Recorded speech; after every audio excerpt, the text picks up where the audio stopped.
అందరికీ హాయ్ అండి. ఎలాగున్నారు? అందరూ బాగున్నారా? మేము బాగున్నామండి. మీరు కూడా బాగుండాలని మనస్ఫూర్తిగా కోరుకుంటున్నాను. ఈ రోజు అయితే బంగాళదుంప ఫ్రై రసం తయారు చేస్తున్నానండి. మీకు నచ్చినట్లయితే ట్రై చేయండి.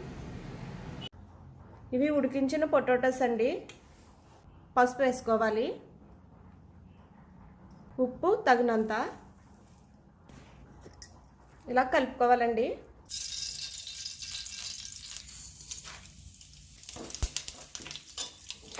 పోపులు బాగా వేగినాయి కదండి. ఇప్పుడు జీలకర్ర, వెల్లుల్లి, ఇప్పుడు కరివేపాకు, వెల్లుల్లి వేసుకుని బాగా కలపాలండి. వేసుకోవాలి, బాగా కలపాలి.